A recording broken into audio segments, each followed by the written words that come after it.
Good morning students, class 8 students.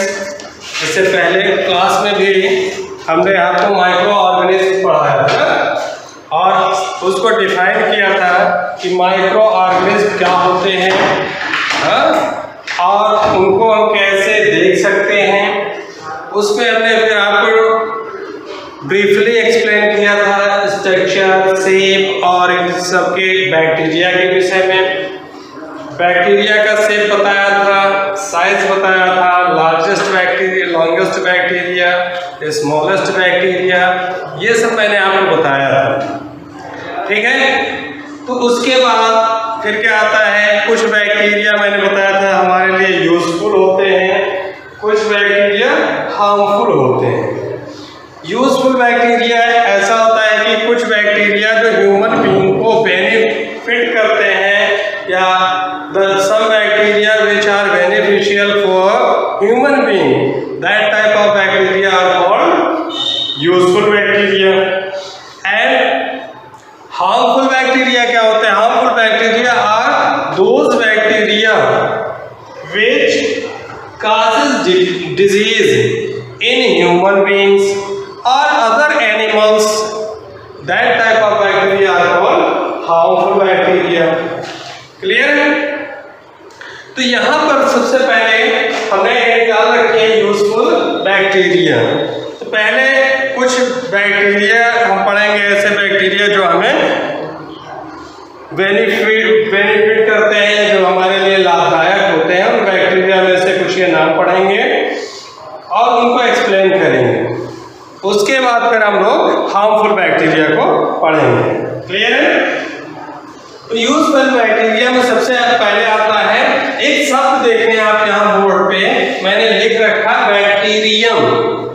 यहाँ पर देखो दो शब्द आ रहे हैं, मैं कहीं कहीं बोल रहा हूँ आपको बैक्टीरिया बोल रहा हूँ ना, और लिखा हुआ एक शब्द बैक्टीरियम। ठीक है, ये लिखा है ना। अगर देखें इन दोनों में डिफरेंस क्या है, तो आप देखो बेटा, आपने इंग्लिश में सिंगुलर और प्लूरल पढ़ा है। जब सिंगल बैक्टीरिया की हम बात करेंगे तो उसका वर्ड यूज करते हैं बैक्टीरियम। क्लियर? और जब हम मोर देन वन बैक्टीरिया, ज्यादा bacteria, number of bacteria more than one, तो उसे हम क्या कहेंगे, बैक्टीरिया। तो वहां पर हम बैक्टीरिया शब्द यूज करते हैं। क्लियर है? पहला पॉइंट देखें, लैक्टोबैसिलस। ये क्या है? लैक्टोबैसिलस क्या है? ये बैक्टीरिया का नाम है, नेम ऑफ बैक्टीरिया। ये क्या है? Name of bacteria. ये एक बैक्टीरिया यूजफुल बैक्टीरिया है जिसका नाम है लैक्टोबैसिलस। अब लैक्टोबैसिलस, लैक्टोज जानते हो कहाँ पे प्रोटीन पाया जाता है? मिल्क में। तो इसी बेस पर इस बैक्टीरिया का नाम रखा गया है लैक्टोबैसिलस। अब लैक्टोबैसिलस जो बैक्टीरिया होता है, ये प्रमोट करता है किसको? कर्ड, जो हम दूध से दही बनाते हैं बेटा, तो दूध से दही बनाने की प्रक्रिया को कौन बैक्टीरिया उसमें हमारी मदद करता है? लैक्टोबैसिलस नामक बैक्टीरिया हमारी दूध से दही बनने में मदद करता है। तो एक तो बैक्टीरिया ये हो गया जो हमें यूजफुल, ये बेनिफिशियल होता है। सेकंड देखें, बैक्टीरिया एस्चेरिशिया कोलाई मैंने लिख रखा है, इसका पूरा नाम होता है एस्चेरिशिया कोलाई। यार तो बुक में इसका पूरा नाम दे रखा है, इसका नाम होता है एस्चेरिशिया कोलाई। ठीक है, ESCHERICHIA, एस्चेरिशिया कोलाई। एस्चेरिशिया कोलाई इसका होता है। कोलाई मीन्स जानते हैं क्या है? Coli means colon. Colon means क्या होता है? इंटेस्टाइन। अगर कोलाई बोलो कोलन का मतलब क्या हुआ? इंटेस्टाइन। इंटेस्टाइन की हिंदी आप जानते हो बेटा क्या होती है? इंटेस्टाइन को हिंदी में कहते हैं आंत। तो a bacteria Escherichia coli is found inside the intestine of the human being. Human being के इंटेस्टाइन में या आंत में जो बैक्टीरिया पाया जाता है उसे हम क्या कहते हैं? एस्चेरिशिया कोलाई कहते हैं। अब एस्चेरिशिया कोलाई बहुत ही इंपॉर्टेंट बैक्टीरिया है। ये क्या करता है? ये हमारे शरीर से या हमारे जो इंटेस्टाइन या आंत में एक विटामिन होता है, विटामिन बी कॉम्प्लेक्स। आप लोगों ने 6-7 में पढ़ा होगा B1, B2, B3, B5, B6, B12। ये कई विटामिन होते हैं। जब वो इस तरह के सारे बी विटामिन जब एक साथ मिलते हैं तो उसे हम क्या कहते हैं? Vitamin B complex. और विटामिन बी कॉम्प्लेक्स कहाँ पाया जाता है? आंत में पाया जाता है। कौन सिंथेसाइज करता है? तो ये एस्चेरिशिया कोलाई नामक बैक्टीरिया होता है जो इसे हमारी आंत में सिंथेसाइज करता है, संश्लेषित करता है या उत्पन्न करता है। ठीक है, क्लियर हुआ? ये 2 पॉइंट हुए विटामिन बी के, वो सारे यूजफुल बैक्टीरिया के। क्लियर हो गया ना? नेक्स्ट देखें थर्ड पॉइंट है bacteria Mycoderma aceti.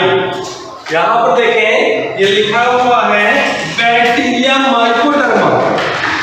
Mycoderma aceti means कि ये क्या है? ये बैक्टीरिया का नाम है।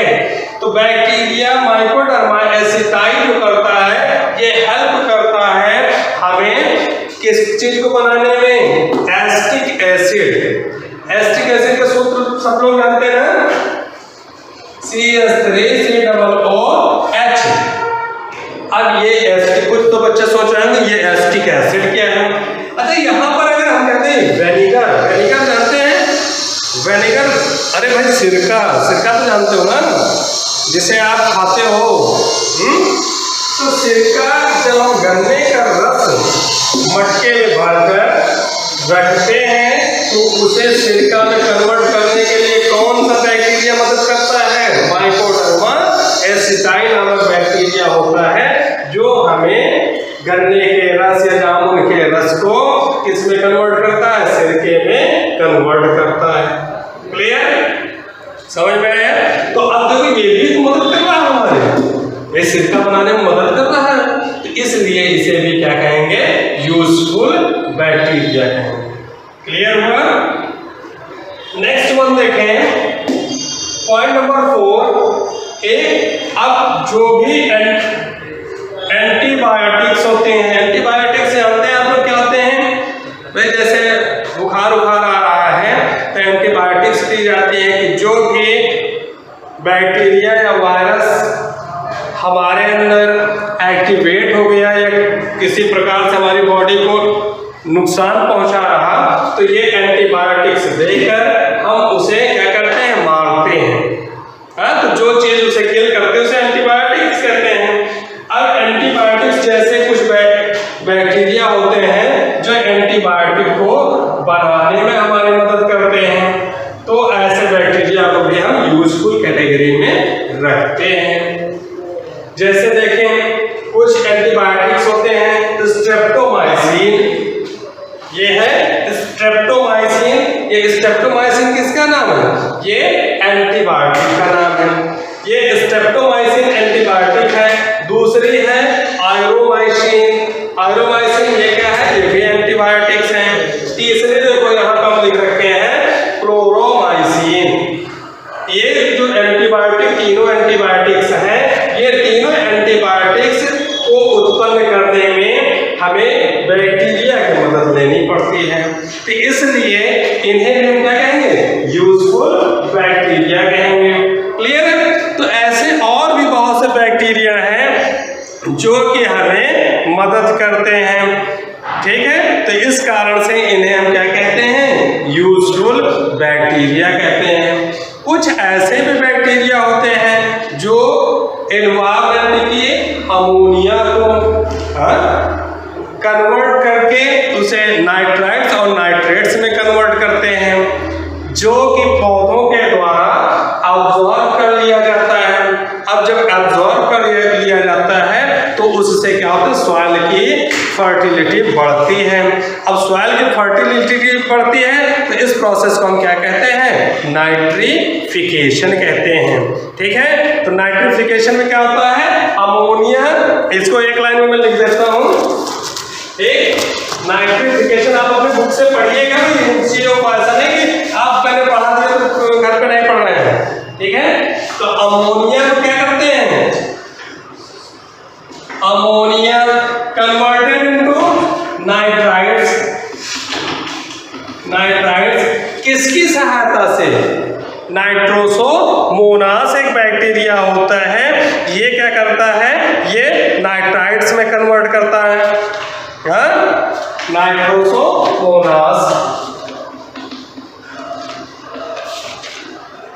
ठीक है, अब जब ये नाइट्रोसोमोनास इसे नाइट्राइट्स में कन्वर्ट करता है तो नाइट्राइट्स किस में कन्वर्ट हो जाता है? नाइट्रेट्स में। नाइट्रेट्स में। अच्छा, ये किस बैक्टीरिया के द्वारा? तो इसे एज़ोटोबैक्टर नामक बैक्टीरिया होता है, तो ये इसे इसमें कन्वर्ट कर देता है। ठीक, क्लियर? नाइट्रोबैक्टीरिया भी इसे आप कह सकते हैं, एज़ोटोबैक्टर भी कहते हैं, नाइट्रोबैक्टर भी कहते हैं। Nitrobacter bacteria. अब देखो यहाँ भी क्या है? ये अमोनिया, अमोनिया कहाँ पाई गई? एटमॉस्फेयर में। एटमॉस्फेयर में ये अमोनिया का नाइट्रोसोमोनास बैक्टीरिया कन्वर्ट किया नाइट्राइट्स में, और नाइट्राइट्स को नाइट्रेट्स में कन्वर्ट कर रहा है कौन? नाइट्रोबैक्टर। नाइट्रोबैक्टर ने किसे कन्वर्ट किया? तो ये जो नाइट्रेट्स हमें मिला ये leguminous form, leguminous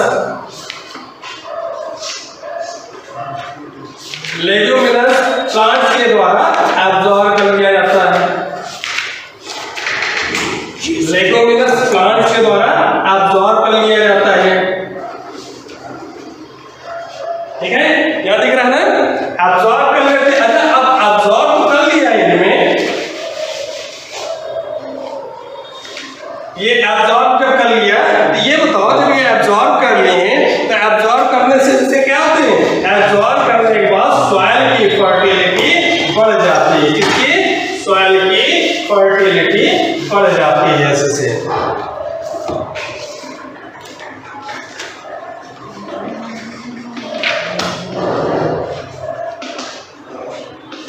soil fertility बढ़ जाती है।